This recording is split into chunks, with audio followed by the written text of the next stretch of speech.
नमस्कार, यो हो न्यूज 24 टेलिभिजन न्यूज 8 मा स्वागत छ। केपी ओली नेतृत्वको सरकारले अध्यादेश मार्फत विभिन्न कानून संशोधन गर्ने भएको छ। झट्ट सुन्दा राम्रो कानून निर्माणको बाटो समातिको जस्तो देखिए पनि अध्यादेश मार्फत शासन गर्ने परम्परा लोकतन्त्र विपरीतको काम नै हो। कानून आवश्यक छ, कानूनको अभावमा अड्किएका काम सुचारू होलान् त्यो पनि ठीक छ, तर पुसको अन्तिममा आएर अध्यादेश ल्याउने कारण के? संसद बोलाउने विषयमा के कुराले छेक्यो? प्रश्नहरू थुप्रै छन्, जवाफ केही भेटिन्न। अध्यादेश ल्याएको सगौरव जानकारी गराएका प्रधानमन्त्री केपी ओलीले नै केही पहिले मन्त्री परिषदका निर्णय परिपक्व नहुँदै सार्वजनिक किन गरेको भन्दै कारबाहीको चेतावनी दिएको धेरै भएको छैन। अध्यादेश जस्तो विषयमा सरकारी हतारो किन र केका लागि? हिउँदे अधिवेशन आह्वान गर्ने समय घर्किसकेको छ। मङ्सिर अन्तिम वा पुसमा त संसद बोलाइसक्नु पर्थ्यो, तर संसद बोलाउने कुनै छाट छैन।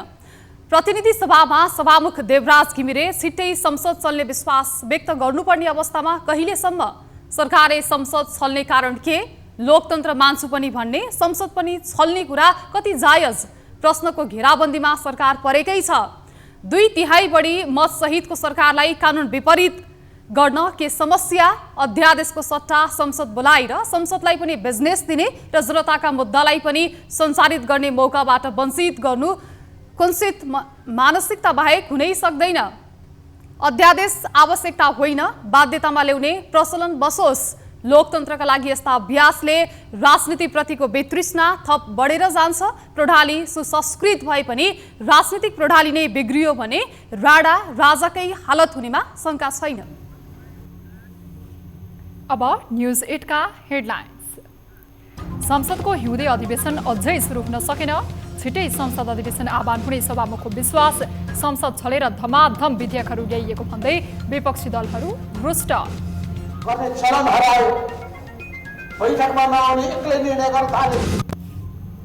राष्ट्र निर्माताका रूपमा विभिन्न कार्यक्रम गरी पृथ्वीनारायण शाहको स्मरण। राष्ट्रवादी शक्तिहरू बीचको एकतामा जोड। आधुनिक नेपालको निर्माता भन्दै कम्युनिस्ट नेताहरूले गरे पृथ्वीनारायणको चर्चा। ठुलो दण्ड हुनुपर्छ र त्यस्ता कुराहरू मुलुकमा चलिरहन पाइन्छ। तराईका जिल्लाहरूमा अत्याधिक चिसो बढ्यो। शीतलहरले विभिन्न जिल्लाहरूको जनजीवन प्रभावित। चिसोको असरबाट जोगाउने सरकारको प्रभावकारी कार्यक्रम आउन सकेन।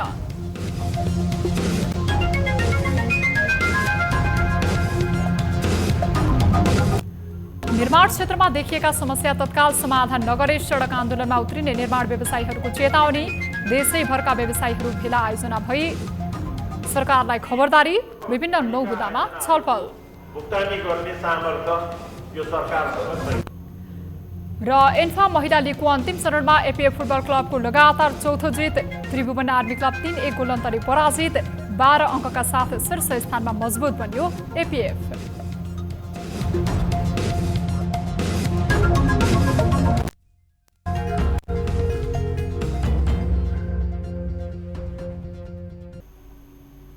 हामी निरन्तर न्यूजमा छौं। 2/3 बढी बहुमत प्राप्त सरकारले निरन्तर जस्तो अध्यादेश ल्याउने काम गरिरहेको छ। अध्यादेश संसद नभएको र जरुरी परेको कानुनी अडचन फुकाउनका लागि ल्याउन पाइने व्यवस्था भए पनि सरकारले अलोकतान्त्रिक ढङ्गले अध्यादेशको चाङ थोपर्न खोज्दा प्रश्नहरू उब्जिन थालेका छन्। एक रिपोर्ट। प्रधानमन्त्री केपी ओलीमाथि निरङ्कुश बन्ने गरेको आरोप लाग्ने गरेको छ। प्रतिपक्षी दल हुन् वा उनीसँग लामो समय सहकार्य गरेका ओली घमण्डको चाङमा रहेको नेता आरोप खेपिरहन्छन्। केपी ओलीजीले आफूभन्दा जाने कोही जन्मेको छैन, जन्मेकै छैन ठान्दछ। ज्ञानको म एक्लो भण्डार हो, अरू त केही पनि होइन भनेर ठान्दछ र त्यही अहङ्कारले बिग्रियो। पार्टीमा समस्या खडा भयो, द्वन्द्व खडा भयो। सामूहिक ढङ्गले पार्टीमा डिसिसन गर्ने चलन हरायो। बैठक बनाउने एक्लै निर्णय गर्न थाले। ओली नेतृत्वको शासन प्रणालीमा प्राय संसद समेत पर्ने गरेको देखिन्न। प्रतिपक्ष हुँदा संसद चाहिने र सत्तामा गएपछि खास मतलब नगर्ने ओलीले काङ्ग्रेस एमाले सहितको 2/3 बहुमतको सरकारको नेतृत्व गर्दै गर्दा पनि अध्यादेशबाटै शासन गर्ने मुड बनाएका छन्। शुक्रबार मध्यरातमा मन्त्री परिषद बैठक राखेर ओलीले 3 अध्यादेश ल्याउने निर्णय गर्दै राष्ट्रपति कार्यालयमा प्रमाणीकरणका लागि पठाएको खुलाएका छन्। ओलीले अध्यादेश मार्फत नेपालको आइटी क्षेत्रमा नयाँ सम्भावनाको ढोका खोलिएको भन्दै सगौरव प्रचार पनि गरिरहेका छन्। ओलीको फेसबुक पोस्ट। ओलीले नेपालबाट आइटी क्षेत्रमा विदेशमा शाखा कार्यालय खोल्नेदेखि विभिन्न विषयको सहजीकरण हुने भन्दै खुसी व्यक्त गरेका छन्। यो सकारात्मक विषय भए पनि धेरैले ओलीको शासकीय चरित्रमाथि भने प्रश्न गरिरहेका छन्। यस्तोमा ओलीले अध्यादेश मार्फत ल्याएका विषयमा प्रमुख विषय के छन् त?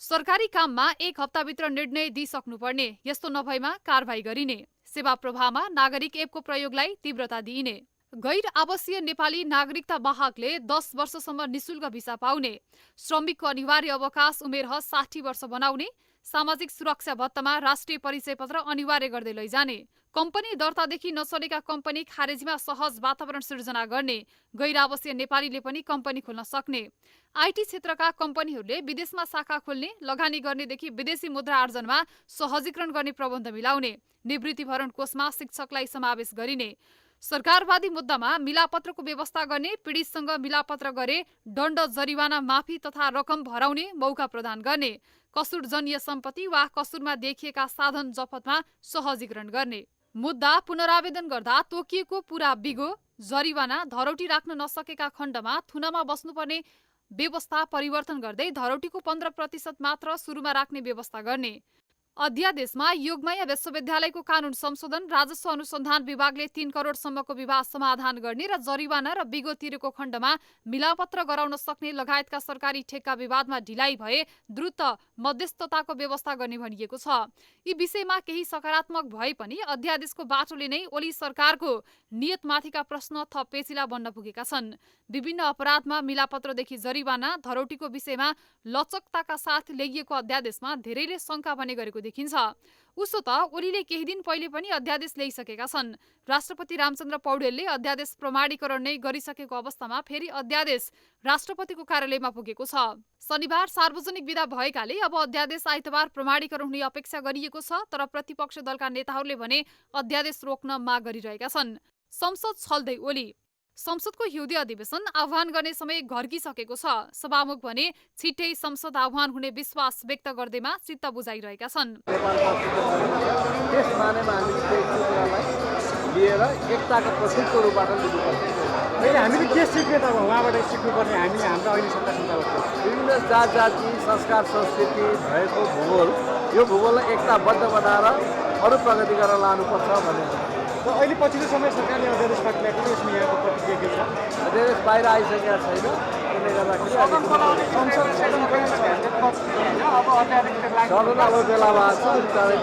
पुसको अन्तिमसम्म पनि संसद नबोलाएका प्रधानमन्त्री केपी ओलीले अध्यादेश भने धमाधम ल्याइरहेका छन्। अध्यादेशको साटो कानून नै पारित गर्न पनि पर्याप्त बहुमत संसदमा सरकारको पक्षमा रहेकाले किन उनी अध्यादेशको सहारा लिन बाध्य बनिरहेका छन् भन्ने विषय पेचिलो बनेको छ। यो सरकारको त आँटै छैन संसदको सामना गर्ने, सफल बहसबाट समस्याको समाधान खोज्ने। यो त एकदलीय शासनमा जान खोजेको हो। यो कोही भ्रममा नपरे हुन्छ। त्यो एकदलीय शासनको सोच अभ्यास सुरु भएको छ, सबैलाई प्रयोग गर्ने हो उहाँहरूलाई। ओलीले अध्यादेशबाट शासन गर्ने थिति बसाल्ने र लोकतान्त्रिक पद्धतिका कुरा गरी नथाक्ने काङ्ग्रेसले त्यसैलाई समर्थन गरिरहने हो भने लोकतान्त्रिक विधि थप मर्दै जाने चिन्ता समेत गर्न थालिएको छ। उसो त संसद अधिवेशन समयमै नबोलाएको विषयमा मौन रहेको काङ्ग्रेस पनि अध्यादेशले आर्थिक विकासको मूल फुटाउने दावी गर्दै अध्यादेशको बचाउमा उत्रिएको छ। समृद्धिका निमित्त, आर्थिक विकासका निमित्त केही महत्त्वपूर्ण कानुनहरूलाई संशोधन गर्ने र चाँडोभन्दा चाँडो संशोधन गर्नका लागि अध्यादेशकै रूपमा पनि संशोधन गर्ने भन्ने निर्णय हामीले लिएका छौँ, जसमा शासकीय सुधारसँग सम्बन्धित कानुनहरू छन्, उद्योग व्यवसायलाई सुसञ्चालनमा सहयोग हुने कानुनहरू छन् र सुशासनलाई प्रत्याभूत गर्ने कानुनहरू छन्। हामी त्यसलाई अगाडि बढाउँछौँ। यता ओलीको नियतमाथि नै शङ्का गर्दै प्रतिपक्ष दलहरूले भने विरोध र आलोचनालाई थप तीव्र पारिरहेका छन्। न्युज 24 टेलिभिजनका लागि ब्युरो रिपोर्ट। पृथ्वीनारायण शाहको योगदानलाई स्मरण गर्दै मनाइने पृथ्वी जयन्तीले राष्ट्रिय एकता र नेपालभित्रको सांस्कृतिक विविधताको महत्त्वलाई पुनः उजागर गरेको छ। तर दिवसको औचित्य के र किन यसलाई व्यापक रूपमा मनाइनुपर्छ भन्ने विषयमा विभिन्न कोणबाट बहस भइरहेको छ। यो दिनलाई गौरवको प्रतीक मानिने भए पनि सरकारी औपचारिकतामा सीमित राखिएकोमा विभिन्न पक्षबाट असन्तोष व्यक्त भइरहेको छ। एक रिपोर्ट।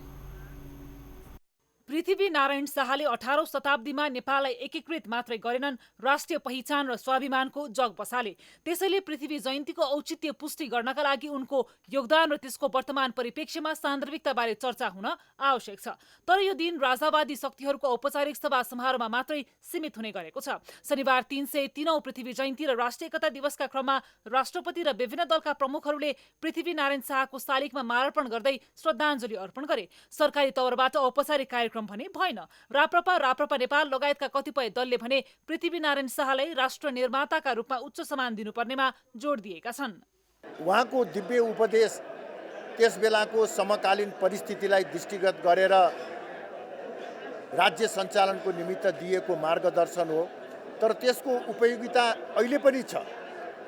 खास गरी उहाँले कूटनीतिक क्षेत्रमा जसरी उत्तर र दक्षिणका शक्तिशाली राष्ट्रहरूसँग सन्तुलित सम्बन्ध कायम राख्नुपर्छ र त्यसको साथसाथै आर्थिक विकास गर्दाखेरि आफ्नो स्वदेशी उद्यमलाई प्रोत्साहित गर्नुपर्दछ, आत्मनिर्भर आर्थिक नीतिलाई अवलम्बन गर्नुपर्छ र त्यसको साथसाथै भ्रष्टाचारको सन्दर्भमा पनि उहाँले जुन कुरा व्यक्त गर्नुभयो कि घुस लिने र दिने भनेका महाअपराधी हुन्, न्याय निसाफ नगर्ने अपराधी हुन् भनेर जुन भन्नुभएको छ, उनीहरूलाई ठुलो सजाय दिनुपर्छ भनेर उहाँले भन्नुभयो। त्यसको सान्दर्भिकता अहिले पनि छ र मलाई लाग्छ हामीले त्यसलाई अनुसरण गर्दा राम्रो हुन्छ। राष्ट्रिय एकता दिवसले नेपाललाई सानो 2224 राज्यबाट एकीकृत राष्ट्र बनाउने ऐतिहासिक अभियानको सम्झना गराउँछ।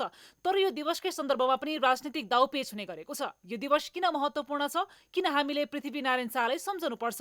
यो प्रश्नको उत्तर इतिहास, राष्ट्रियता र वर्तमान चुनौतीहरूको विश्लेषणबाट स्पष्ट हुने राजनीतिक विश्लेषकहरू बताउँछन्। पृथ्वीनारायणले दिव्य उपदेश मार्फत आर्थिक सुदृढीकरण, कूटनीतिक चतुर्यता र सांस्कृतिक सहिष्णुताका पाठ दिए, जसले आज पनि नेपाली समाजमा मार्ग निर्देश गरिरहेको छ। नागरिक र राजनीतिक दलहरूबीच पृथ्वीनारायणको योगदानलाई अझ व्यापक रूपमा प्रचार प्रसार गर्नुपर्ने आवाज सुनिन थालेको छ। नेपाल एकीकरणको अभियानप्रति आलोचनात्मक टिप्पणी गर्नेहरूले समेत पछिल्लो समय पृथ्वीनारायणको चर्चा गर्न थालेका छन्। आधुनिक नेपालको निर्माता, आधुनिक नेपाललाई एकीकरण गर्ने अभियानको अभियन्ता पृथ्वीनारायण शाह एउटा नेपाल आमाको एउटा असल सन्तति, असल योद्धा, जसले चाहिँ एउटा इतिहास रच्नुभयो। इतिहासको रचयिता पनि हो, चाहिँ उहाँ सबैको साझा सम्पत्ति पनि हो, सिङ्गो राष्ट्रको पनि साझा सम्पत्ति हो। हामी सबैले उहाँलाई सम्मान गर्नुपर्छ, उहाँको वीरताको प्रशंसा गर्नुपर्छ र राष्ट्रप्रतिको उहाँको भक्तिभाव, देशको स्वतन्त्रतालाई कसरी जोगाउने भन्ने हो भने नेपाल जस्तो भूपरिस राष्ट्रको परराष्ट्र नीतिका आधारहरू अगाडि सार्ने एउटा व्यक्ति, त्यस्तो व्यक्तित्व हो पृथ्वीनारायण शाह। त्यसमा आजको दिन हामी सबैको निम्ति खुसीको, गौरवको दिन। औपचारिकतामा मात्रै सीमित।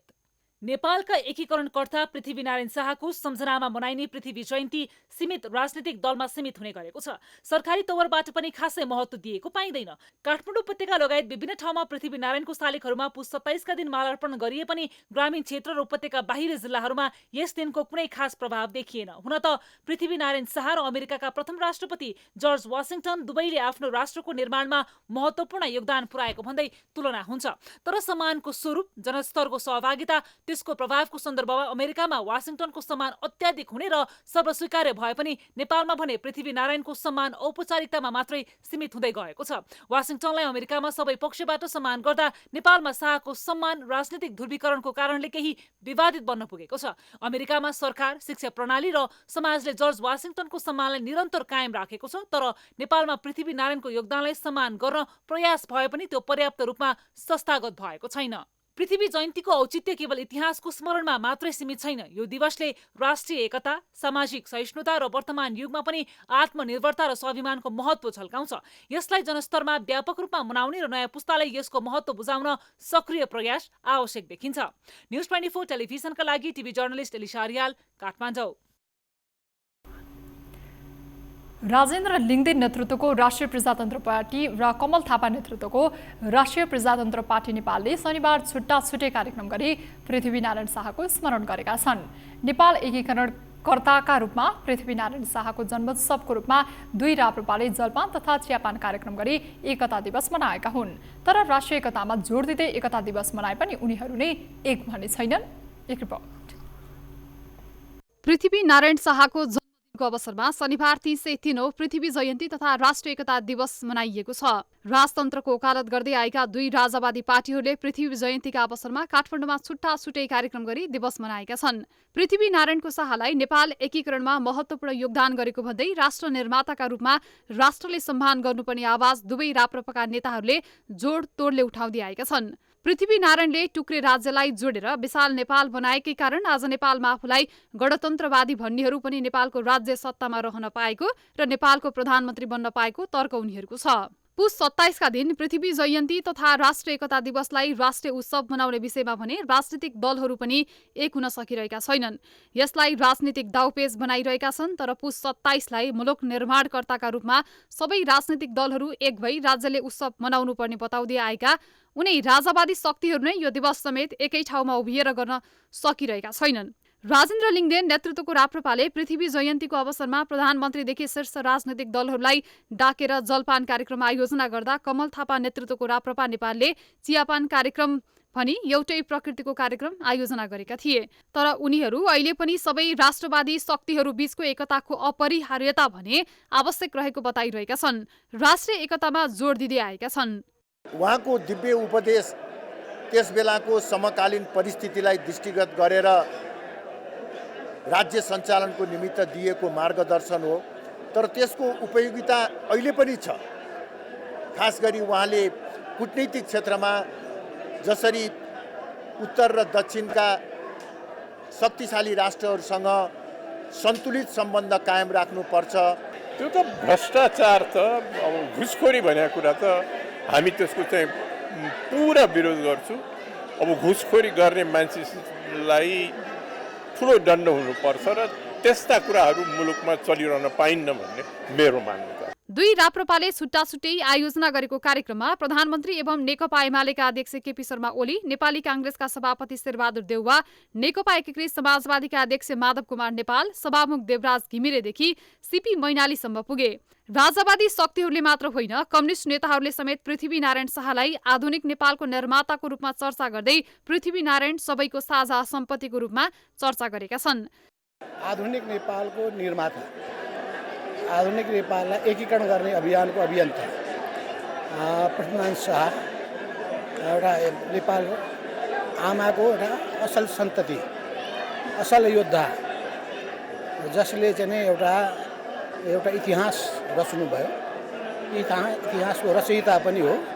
उहाँ सबैको साझा सम्पत्ति पनि हो। नेपालमा रहेका विभिन्न जातिका मानिसहरू, विभिन्न जातका मानिसहरू समेतलाई समेट्दै कहीँ पृथकतावादीसँग युद्ध लड्दै, कहीँ पृथकतावादीसँग वार्ता गर्दै, कहीँ सम्झौता गर्दै नेपाल राज्य बनाउने एउटा जग बसाउनु भयो। र त्यो जगमा हिँड्दै 70 वर्ष 1872सम्ममा नेपाल बन्यो। यद्यपि ब्रिटिस साम्राज्यवाद उपनिवेशको बादको कारणले गर्दा कतिपय जमिन हाम्रा खोसिए, केही पछि प्राप्त पनि भए र अहिलेको स्वरूप बनेको छ। त्यसकारण पृथ्वीनारायण शाहलाई देशको एकीकरणकर्ताको रूपमा बुझ्नुपर्छ। एक पृथ्वीनारायण शाहले गरेको नेपाल एकीकरणको अभियानलाई आलोचकहरूले भने गोर्खा राज्य विस्तारको रूपमा लिनुपर्ने बताउँदै आएका छन्। पृथ्वीनारायणको अभियानलाई जे जस्तो टिप्पणी गरिए पनि विशाल नेपाल निर्माणमा पृथ्वीनारायणको भूमिका महत्त्वपूर्ण रहेको छ, जसका कारण आज हामी नेपाली भन्न पाएका छौँ। त्यसैले राजावादी शक्तिहरूले मात्र नभई राज्यले नै पृथ्वीनारायणलाई राष्ट्र निर्माताका रूपमा सम्मान गर्न जरुरी छ। न्युज 24 टेलिभिजनका लागि ब्युरो रिपोर्ट। हामी निरन्तर न्युजमा छौँ। संविधान संशोधनको एजेन्डामा प्रधानमन्त्री केपी ओलीको सार्वजनिक अभिव्यक्तिपछि काङ्ग्रेसमा विवाद थप सर्किने देखिएको छ। काङ्ग्रेसमा इतर पक्षका नेताहरूले दिने अभिव्यक्ति र संस्थापन पक्षका नेताहरूले देखाइरहेको सदासहिताले आन्तरिक विवाद केही समय बढ्ने त होइन, चिन्ता थपिएको छ। एक रिपोर्ट। सत्तारूढ दल नेपाली काङ्ग्रेसभित्र संविधान संशोधनको एजेन्डामा चर्को बहस चलिरहेको छ। संविधान संशोधनको विषयमा प्रधानमन्त्री केपी ओलीले 2087मा मात्रै हुन सक्ने भनेपछि काङ्ग्रेसको एक पक्ष चर्किएको छ। सम्माननीय प्रधानमन्त्रीज्यूले भन्नुभएको मैले सुने, यदि उहाँले नेकपा एमालेको बैठक हुँदै गर्दाखेरि भन्नुभएको संविधान संशोधन त हुन्छ 87मा हुन्छ भनेर भन्ने हो भने त्यसमा म विनम्रतापूर्वक उहाँकै जिल्लाबाट उभिएर गम्भीरतापूर्वक म विमति राख्न चाहन्छु। 7 बुँदे समझदारी गर्दै गर्दा हामीले संविधान संशोधन आजको आवश्यकताको जगमा यसलाई पुनर्मूल्याङ्कन गरेर हामीले संशोधन गर्ने भनेका छौँ। संविधान संशोधन गर्न निश्चय नै राष्ट्रिय सभामा माओवादी पार्टीको पनि साथ भएन भने 2/3 गणित पुग्दैन। हामीले संविधान संशोधन गर्नको लागि गणितीय रूपमा पुग्दैन भनेर ब्याक गियर लगाउने अवस्थामा हामी छैनौँ प्रधानमन्त्रीज्यू। विश्वप्रकाश जस्तै केही नेताहरूले ओलीले संविधान संशोधनको विषयलाई ओलीले टारेपछि सत्ता सहकारीको औचित्य नै सकिएको टिप्पणी गर्न थालेका छन्। मिनेन्द्र रिजाल, नैन सिंह महर जस्ता धेरै नेताहरूले विरोध गर्दै गर्दा सत्ता सहकारीको औचित्य पुष्टि गर्दै काङ्ग्रेसको एक पक्ष अहिले पनि गठबन्धन तलमाथि नहुने भनिरहेको छ। यही लाइनमा छन् महामन्त्री गगन थापा। हामीले सरकार 18 महिना 9 महिना 3 वर्ष चलाउन पाउँदै गर्दाखेरिको हामी इतिहासमा सबभन्दा बढी गर्व गर्ने हाम्रो अवस्था बन्दो रहेछ। यो पटक काङ्ग्रेस र एमालेको सरकार हामी कति वर्ष चलाउँदैछौँ, कोही कसैले यहाँ दायाँ बायाँ तलमाथि कसले के भन्यो भन्ने कुरा छोडिदिनुहोस्। भोट हाल्ने सांसद हामी हो होइन, हामीले बनाउने यो सरकार, त्यसैले यो सरकार 3 वर्ष चल्छ। यता गृहमन्त्रीको जिम्मेवारीमा रहेका रमेश लेखक पनि सरकारको पक्षमा खुलेर बचाउमा उत्रिने गरेका छन्। यही सरकारले आर्थिक विकासका काममा देशलाई डोहोर्याउने दावी गर्दै लेखकले विरोध गर्ने नेताहरूमाथि मनोवैज्ञानिक दबाब दिन खोजेका छन्। लोकतन्त्रमा विरोध गर्न पाइन्छ, आलोचना गर्न पाइन्छ, त्यसै कारणले लोकतन्त्र चाहिन्छ। सरकारको आलोचना गर्न पाइन्छ, सामान्य प्रधानमन्त्रीको पाइन्छ, मेरो पाइन्छ, आफूलाई लाग्या कुरा भन्न पाइन्छ र लोकतन्त्र चाहिन्छ। तर अशिष्ट ढङ्गले, असभ्य ढङ्गले व्यक्ति व्यक्तिका बीचमा द्वन्द्व, समाज समाजका बीचमा द्वन्द्व, जाति जातिका बीचमा द्वन्द्व, भूगोल भूगोलका बीचमा द्वन्द्व, धर्म धर्मका बीचमा द्वन्द्व र एउटा सामाजिक अराजकता गर्ने खालका कुराहरू सह्य हुँदैन। यसरी सरकारको स्थायित्वमाथिका सवालमा काङ्ग्रेसमा दुईधार भने प्रष्ट देखिन थालेको छ। तर सभापति शेरबहादुर देउवाले प्रतिक्रिया नदिएकाले पनि यो विषयमा के हुन्छ भन्ने कुरा निर्गोल भइसकेको छैन। दबावमा देउवा। पार्टी सभापति शेरबहादुर देउवामाथि संविधान संशोधनबारे केपी ओलीले दिएको अभिव्यक्तिले दबाव भने सिर्जना गरेको छ। संविधान संशोधनको प्रमुख बाधक माओवादी केन्द्र हो भन्ने भाषा स्थापित गर्न तम्सिएका प्रधानमन्त्री केपी ओलीका कारण देउवाले पार्टीमा आन्तरिक मतभेद बेहोर्नुपर्ने भए पनि खास प्रभाव पर्ला शङ्का पनि देखिन्छ। उसो त प्राय विधि र पद्धतिबारेका बहसमा अग्र मोर्चामा देखिने महामन्त्री गगन थापा नै पछिल्लो समय यस्ता विषयमा मौन रहने गरेका छन्। यसले पनि काङ्ग्रेसको आन्तरिक गुटको समीकरणमा ठूलो बदलाव आउने देखिएका कारण नै देउवाले थेग्ने दबाव भने केही कम नै हुने देखिन्छ। न्युज 24 टेलिभिजनका लागि ब्युरो रिपोर्ट। चिसो बढेसँगै तराईका विभिन्न जिल्लामा शीतलहर भइरहेको छ भने शीतलहरकै कारण जनजीवन नै प्रभावित छ। पछिल्लो एक हप्ता यता तराईका जिल्लाहरू हुस्सुले ढाकिने गरेका छन्। अत्यधिक चिसोले मृत्युवरण गर्नुपर्ने अवस्थासम्म छ तराई क्षेत्रमा। तर शीतलहर र चिसोको असरबाट नागरिकलाई बचाउन सरकारले प्रभावकारी पूर्व तयारी भने गरेको देखिन्न। एक रिपोर्ट। चिसोयाममा तराई क्षेत्रमा शीतलहरको समस्या विगतदेखिकै हो। हरेक वर्ष शीतलहरकै कारण मानिसलाई मृत्युवरणसम्म गर्नु परेको अवस्था छ। यस वर्ष पनि चिसोयाम सुरुसँगै तराईमा शीतलहरले जनजीवन जोखिममा परिरहेको छ। यद्यपि सरकारले दीर्घकालीन समाधानका लागि कदम चाल्न सकेको छैन। तत्कालै राहत मिल्ने गरी पूर्व तयारी समेत खासै भएको देखिँदैन। शीतलहरको कहरबाट ज्यान गुमाउनेको अवस्था। शीतलहरका कारण 11 वर्षको अवधिमा करिब 116 जनाले ज्यान गुमाएको सरकारी तथ्याङ्क छ। राष्ट्रिय विपद जोखिम न्यूनीकरण तथा व्यवस्थापन प्राधिकरणका अनुसार 2068 सालदेखि 2079 पुस 13 11 वर्षमा 116 जनाले ज्यान गुमाएका हुन्। शीतलहरका कारण सबैभन्दा बढी ज्यान गुमाउनेको संख्या रौतहटमा 63 जना, सप्तरीमा 19, महोत्तरीमा 15, सिराहामा 11, धनुषामा 4, बारामा 2, छापामा 1, नवलपरासीमा 1 जनाको मृत्यु। 2068 साल वैशाखदेखि चैतसम्ममा मात्रै 66 जनाको मृत्यु भएको थियो। 2074 मा 48 जनाको शीतलहरका कारण मृत्यु। विक्रमसम्म 2068 र 2074 बाहेक अन्य वर्षमा शीतलहरकै कारण मृत्यु नभएको भए पनि आगो हिटर ताप्दा भने सर्वसाधारणको मृत्यु भयो। शीतलहरबाट बढी प्रभावित जिल्ला सुनसरीको दक्षिणी भाग, सप्तरी, सिराहा, धनुषा, महोत्तरी, सर्लाही, रौतहट, बारा, पर्सा, नवलपरासी पश्चिम र कपिलवस्तु गरी 11 जिल्ला। झापा, मोरङ, उदयपुर, चितवन, दाङ, बाँके, बर्दिया, कैलाली र कञ्चनपुर लगायत जिल्ला शीतलहरबाट कम प्रभावित। शीतलहर जस्ता विपद व्यवस्थापनका कार्य गर्ने अधिकार स्थानीय तहलाई दिए पनि उनीहरूको क्षमता अभिवृद्धि, पूर्व सूचनामा बेवास्ता, अन्य कार्यलाई बढी प्राथमिकता दिँदा शीतलहर जस्ता विपद व्यवस्थापनको कार्य प्रभावकारी हुन सकेको छैन। राज्यले पनि कम प्राथमिकतामा राख्दा पूर्व तयारीमा लगानी न्यून रहेको सरकारवालाको गुनासो छ। के हो शीतलहर? तराईका विभिन्न भागमा विशेष गरी पुष र माघमा आकाशलाई दिनभरि नै कुहिरोले ढाक्ने र घाम नलाग्ने हुँदा आकाशबाट अत्यन्त चिसो शीत खस्छ। यसरी चिसो बतास, हावा चल्ने अवस्थालाई शीतलहरको प्राकृतिक प्रकोप भनिन्छ। प्रभावित क्षेत्रमा बिहानैदेखि बेलुकासम्म हप्तौं वायुमण्डलको तल्लो सतहलाई बाक्लो हुस्टुले ढाक्नाले घाम नलाग्ने हुँदा तापक्रम वात्तै तल झर्ने हुनाले चिसो बढी हुन्छ।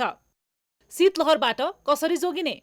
शीतलहरबाट प्रभावित हुने स्थानमा बसोबास गर्ने समुदायका मानिसले शीतलहरको समयमा आफ्ना परिवारको विशेष ख्याल राख्न जरुरी छ। यस समयमा सकेसम्म घर बाहिर ननिस्किनु उचित हुने विज्ञको सुझाव छ। न्यानो लुगा लगाउने, तातो पानी र खानेकुरा सेवन गर्ने, वृद्ध र बालबालिकाप्रति विशेष ध्यान दिने गर्नुपर्छ। के छ सरकारको योजना? सम्भावित शीतलहर तथा हिमपात विपद जोखिम न्यूनीकरण तथा प्रतिकार मार्गदर्शनमा हिमपात, चिसो तथा शीतलहरबाट बच्न सचेतनाका कार्यक्रम सञ्चालन गर्ने, सामग्री तयार गरी प्रचार प्रसार गर्ने, विद्यार्थीलाई कक्षा दिने उल्लेख छ। हिमपात, तुषारो, बाक्लो कुहिरोका कारण सम्भावित सवारी दुर्घटनालाई न्यूनीकरण गर्ने, आवश्यकता अनुसार सबै समूह गठन गरी त्यस्ता स्थानको प्यापिङ गर्ने र दुर्घटना हुन सक्ने जोखिमयुक्त सम्भावित क्षेत्रमा विभिन्न संकेतका चिन्ह तथा सूचनामूलक सन्देश राख्ने योजना छ। सवारी चालकलाई प्रवेश तथा प्रस्थान बिन्दुमा जानकारी गराउने, हिमाली क्षेत्रमा हुन सक्ने हिम आदि लगायत सम्भाव्य दुर्घटनाको खोज, उद्धार, उपचारको आवश्यक पूर्व तयारी गर्ने योजना छ। तर यी योजनाहरू प्रभावकारी कार्यान्वयनमा छैनन्। न्युज 24 टेलिभिजनका लागि ब्युरो रिपोर्ट। निर्माण क्षेत्रमा देखिएका समस्या तत्काल समाधान नगरी सडक आन्दोलनमा उत्रने भन्दै निर्माण व्यवसायीहरूले चेतावनी दिएका छन्। देशभरका निर्माण व्यवसायीहरूले शनिबार काठमाडौँमा भेला आयोजना गरी सरकारलाई खबरदारी गरेका हुन्। एक रिपोर्ट। नेपालको अर्थतन्त्र चलायमान बनाउने मुख्य क्षेत्र हो निर्माण व्यवसाय। तर यही क्षेत्र लामो समयदेखि समस्याग्रस्त छ। भुक्तानी, निर्माण सामग्रीमा अचाक्लै मूल्य वृद्धि लगायतका कारण निर्माण व्यवसाय थलिएको छ। पटक पटक आफ्ना समस्याबारे सरकारलाई ध्यान आकर्षण गराउँदै आए पनि यसको सुनवाई नभएको भन्दै व्यवसायीहरूले शनिबार नेपाल निर्माण व्यवसाय महासंघको आयोजनामा काठमाडौँमा सरकारलाई भेला भएर खबरदारी गरेका छन्। निर्माण क्षेत्रका समस्या समाधान नभए सडक आन्दोलनमा उत्रिने चेतावनी व्यवसायीहरूको छ। भेलाको क्रममा निर्माण क्षेत्रका विभिन्न 9 बुदाहरूमा गहन छलफल समेत गरिएको छ। तिनै तहका सरकारले निर्माण कार्यको भुक्तानी नगरेको भन्दै यसले निर्माण क्षेत्र प्रभावित भएको उनीहरूको भनाइ छ। सिमेन्ट, छड लगायतका निर्माण सामग्रीमा कालोबजारी भएको आरोप लगाउँदै व्यवसायीहरूले कालोबजारी नियन्त्रणमा सरकारको बजार अनुगमन फितालु रहेको र यसलाई तत्काल सुधार नगरे गम्भीर समस्या निम्तिनेतर्फ सचेत समेत गराएका छन्। सरकारले व्यवसायका माग सम्बोधन नगरी पुसमा शान्तपछि देशव्यापी सडक सङ्घर्षमा उत्रिने नेपाल निर्माण व्यवसाय महासंघका अध्यक्ष रवि सिंहले चेतावनी दिएका छन्। र सरकारले यो वर्ष विनियोजित बजेटबाट 22 अर्ब रुपियाँ भुक्तानी गर्दै गर्दाखेरि अब यो वर्षको योजनाहरू कसरी कार्यान्वयन गर्ने भन्ने कुराको कुनै स्रोत उल्लेख गरेको छैन। र सरकारले म एकदम निश्चित रूपमा भन्न सक्छु कि ती 6 खर्ब भन्दा बढीका आयोजनाहरूको भुक्तानी गर्ने सामर्थ्य यो सरकारसँग छैन। राष्ट्र ब्याङ्कले निर्माण व्यवसायलाई प्रदान गरेको व्यवस्था हटाउँदा व्यवसाय पुसमा शान्तपछि झन बढी समस्यामा पनि महासंघका अध्यक्ष सिंहको भनाइ छ। निर्माण व्यवसायीहरू लामो समयदेखि भुक्तानीका कारण समस्यामा पर्दा जिल्ला तथा स्थानीयका साना तथा मझौला व्यवसायीहरू ब्याङ्कको कर्जा तथा साउको ऋण भुक्तानी गर्न नसक्ने अवस्थामा पुगेको व्यवसायीहरूको गुनासो छ। विभिन्न जिल्लाहरूबाट भेलामा सहभागी भएका व्यवसायीहरूले आर्थिक समस्याका कारण कतिपय व्यवसायलाई बाँच्नै मुस्किल भइरहेको भए पनि सरकार गम्भीर नभएको र यसपछिको परिणाम सरकारले जिम्मा लिनुपर्ने बताए। महासंघका पदाधिकारी, पूर्व अध्यक्ष तथा विभिन्न तहका निर्माण व्यवसायीहरूले सरकार निर्माण क्षेत्रमा गम्भीर नभई सडकमा उत्रिन बाध्य बनाएको भन्दै आक्रोश व्यक्त गरेका छन्। खस्कदो अवस्थामा रहेको मुलुकको अर्थतन्त्र विकासमा सबैभन्दा महत्त्वपूर्ण भूमिका निर्वाह गर्ने निर्माण उद्योगप्रतिको सरकारी उदासीनता र गरिसकिएको कामको भुक्तानी नदिने कार्यका विरुद्ध अब निर्णायक आन्दोलनको विकल्प नभएको निष्कर्षमा यस महासंघ पुगेको र यही प्रयोजनका लागि आज मिति 2081 पौष 27 गते देशभरका निर्माण व्यवसायहरूको प्रतिनिधित्व हुने गरी राष्ट्रिय भेला 2081 आयोजना गरिएको र यसै भेलाको म्यान्डेट अनुसार आन्दोलनका चरणबद्ध कार्यक्रमहरू गरिने बेहोरासँग अवगत गराउँदछु। निर्माण व्यवसायीहरूको कुरा गर्नुपर्दा नेपालमा मैले साना र ठुला त हामी छैनौँ। भैँसी पनि कसैको गोठमा छ, कुखुराको चल्ला पनि कसैको गोठमा छ। पालो कसको कुन बेला आउने हो थाहा छैन। त्यसकारणले साना र ठुला निर्माण व्यवसायहरू भनेर हामी त्यतातिर अहिलेको अवस्थामा नलाग्यौँ। भुक्तानीको भयो, मूल्यवृद्धिका चिजहरू भयो, काम गरेकोलाई नगर्ने टाइम एक्सटेन्सन भयो र अहिले त सबैभन्दा बढी मैले देखाएको छु कर्मचारीले काम नगर्ने। तपाईँले भुक्तानी गरेर तपाईँले काम सक्नुभयो, तपाईँको टाइम छैन भन्छ, उसले ठेका क्लोजै गर्न खोज्दैन। तपाईँको 2% 4% काम बाँकी छ, त्यो 90% कटेपछि त कम्प्लिसन दिन मिल्छ नि। कम्प्लिसन दिएर बाँकीलाई 1 वर्षको डिएलपीमा गरिदियो भन्न सकिन्थ्यो, त्यो गर्नै नखोज्ने। 7 वर्ष भयो होला हामी खालि म्याथ थालको लागि मात्रै आन्दोलन गरेर हिँड्नु परेको स्थिति छ र म्याथ आउँदाखेरि खुसी हुनुपर्ने छ। जबकि त्यो 1 वर्षपछि त्यो मुद्दाको न्यानो जस्तो फेरि चिसो भएर फेरि म्याथ थपको लागि कुद्नुपर्ने छ र फेरि अब अर्को संशोधन गरेनौँ भने फेरि यो म्याथ थपको पनि कुनै औचित्य नरहने यहाँहरू सबैलाई जानकारी नै छ। म आज यो हाम्रो दुःख सुनाएर यहाँहरूको खिल्ली उडाउन म चाहदिनँ। सरकारले कामको भुक्तानी दिन नसक्दा अर्थतन्त्रमा नै समस्या पर्नेतर्फ सचेत हुन निर्माण क्षेत्रका विभिन्न तहका व्यवसायीहरूले आग्रह गरेका छन्। व्यवसायले ब्याज तथा ऋण भुक्तानी गर्न नसक्ने जटिल अवस्था आउने भएकोले नेपाल राष्ट्र ब्याङ्क र अर्थ मन्त्रालय समेत व्यवसाय मन्त्री बन्न उनीहरूको माग छ। अहिलेकै अवस्था लम्बिने हो भने मुलुकको अर्थतन्त्र थप धराशायी हुने निश्चित रहेकोले सरकारले निर्माण क्षेत्रको समस्या समाधान गर्नुको विकल्प देखिँदैन। न्युज 24 टेलिभिजनका लागि क्यामेरामा प्रभात थापाका साथमा टिभी जर्नलिस्ट नवराज चालिसीको रिपोर्ट। न्युजहरू अझै बाँकी छन्, अब पालो ब्रेक। युवा पुस्ता समेत चाकु बनाइरहेका छन्, परम्परागत स्थित पुस्तान्तरण हुँदै गएको देखिन्छ। पछिल्लो समय रौतहटमा जङ्गली हात्तीको आतंक बढ्दो क्रममा रहेको छ। यसबाट सबैभन्दा धेरै किसान प्रभावित भएका छन्। बाली नाली हात्तीले नष्ट गरिदिँदा किसानहरू चिन्तित छन्।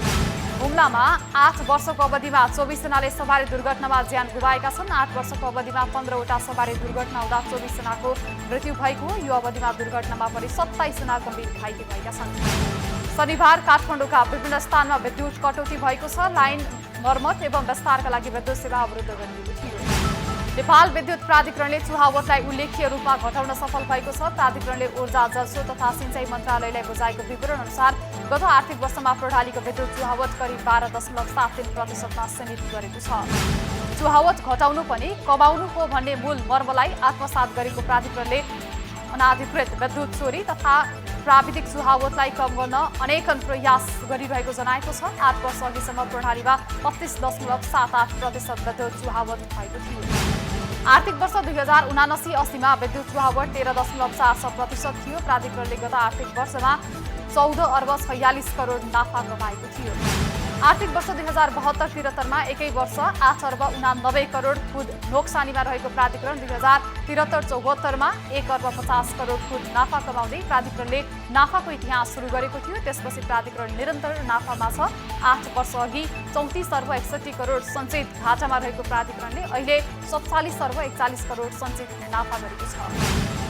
आर्थिक वर्ष 2072-73मा विद्युतीकरणको अवस्था 58% मात्र थियो। 3 वर्ष अघि 89.8% रहेको विद्युतीकरण अहिले 79% पुगेको छ।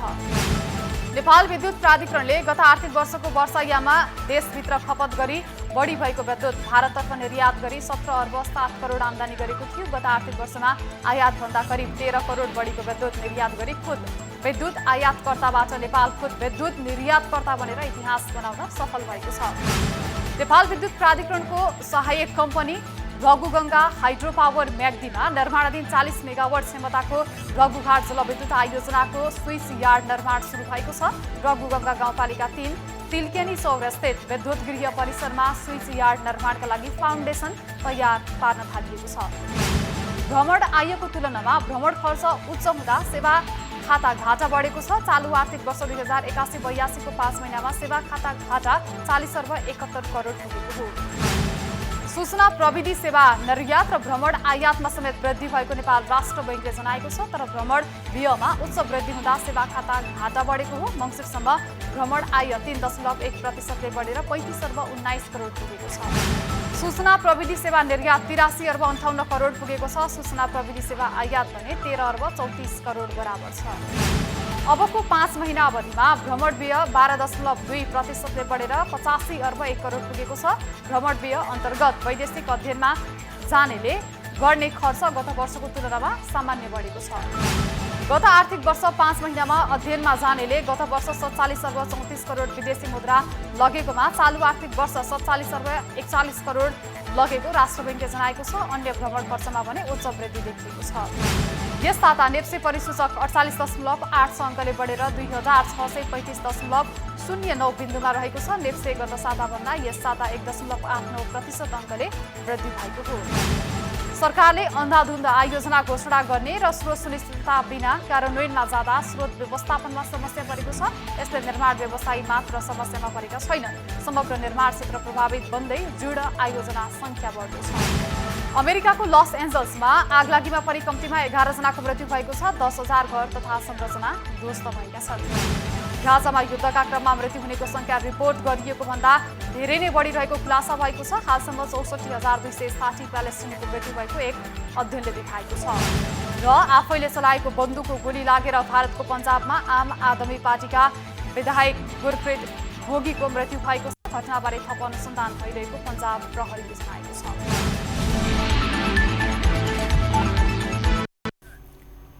न्युजहरू अझै बाँकी नै छन्। अब पालो ब्रेकको।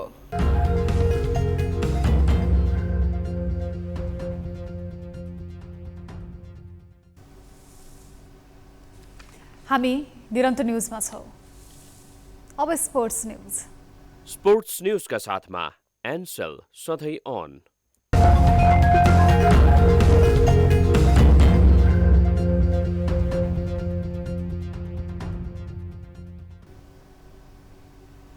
इन्फा महिला लिगको अन्तिम चरणमा सशस्त्र प्रहरीको एपीएफ फुटबल क्लबले लगातार चौथो जित हात पारेको छ। विभागीय डर्बीमा एपीएफले शनिबार त्रिभुवन आर्मी क्लबलाई 3-1ले पराजित गरेको हो। इन्फा कम्प्लेक्स 7 बाटोमा भएको खेलमा एपीएफको जितमा निशा थोकर, अनिता बस्नेत र प्रीति राईले समान 1-1 गोल गरेका हुन्। खेलको 69औं मिनेटमा आर्मीकी विमला थापाले 1 गोल फर्काइन्। चौथो जितसँगै एपीएफले 12 अङ्क जोडेर शीर्ष स्थानमा मजबुत बनाएको छ। एपीएफले अन्तिम चरणको खेलमा नेपाल पुलिस क्लबलाई 6-0, यसैगरी वालिङ नगरपालिकालाई 9-0 र बागमती युथ क्लबलाई 5-1ले पराजित गरेको थियो। आर्मीको भने यो पहिलो पराजय हो। 4 खेलबाट 7 अङ्क बनाएको आर्मी दोस्रो स्थानमा छ। अब वेदर अपडेट। वेदर न्युजका साथमा एशियन पेन्ट्स।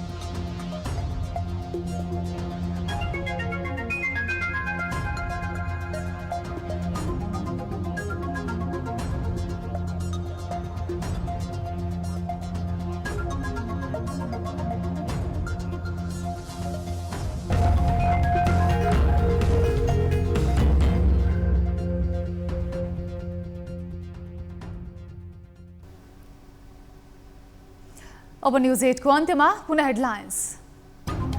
संसदको हिउँदे अधिवेशन अझै सुरु हुन सकेन। छिट्टै संसद अधिवेशन आह्वान हुने सभामुखको विश्वास। संसद छलेर धमाधम विधेयकहरू ल्याइएको भन्दै विपक्षी दलहरू रुष्ट। गर्ने चलन हरायो। बैठकमा एक्लै निर्णय गर्न थाले। राष्ट्र निर्माताका रूपमा विभिन्न कार्यक्रम गरी पृथ्वीनारायण शाहको स्मरण। राष्ट्रवादी शक्तिहरू बीचको एकतामा जोड। आधुनिक नेपालको निर्माता भन्दै कम्युनिस्ट नेताहरूले गरे पृथ्वीनारायण शाहको चर्चा। नेपाल राज्य बनाउने एउटा जग बसाउने। तराईका जिल्लाहरूमा अत्यधिक चिसो बढ्यो। शीतलहरले विभिन्न जिल्लाहरूको जनजीवन प्रभावित। चिसोको असरबाट जोगाउने सरकारको प्रभावकारी कार्यक्रम आउन सकेन।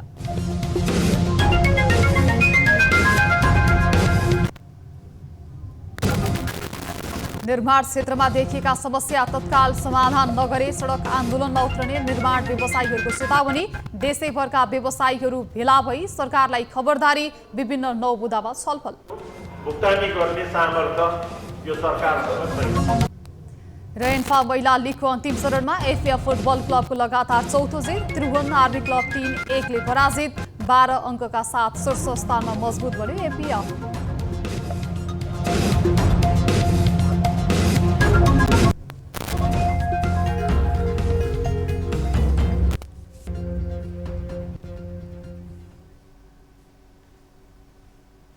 न्युज 8 अहिलेलाई यति नै। जाँदा जाँदै ताली र गालीका लागि हामीले सोधेको प्रश्न, 2087 सालमा मात्रै संविधान संशोधन हुने भनेर प्रधानमन्त्रीले अभिव्यक्ति दिएपछि काङ्ग्रेसी नेताहरूले सरकारको औचित्य समाप्त भएको टिप्पणी गर्न थालेका छन्। के ओली सरकारको औचित्य समाप्त भएकै हो भन्नेले तालीमा र होइन भन्नेले गालीमा भोट गर्नुहोला। हाम्रो पात्रको एप्समा गई भोट गर्न सक्नुहुनेछ। थप न्युजका लागि हाम्रो वेबसाइट www.news24nepal.com हेर्नुहोला। साथै हामीलाई फेसबुक, ट्विटर र युट्युबमा पनि फलो गर्न सक्नुहुनेछ। यस्तै मोबाइल, इमेल र भाइबरबाट न्युज24 को हेल्प डेस्कमा केही समस्या र गुनासा छन् भने सम्पर्क गर्न सक्नुहुनेछ। अहिलेलाई बिदा दिनुहोस्। हामी निरन्तर न्युजमा छौँ। नमस्ते।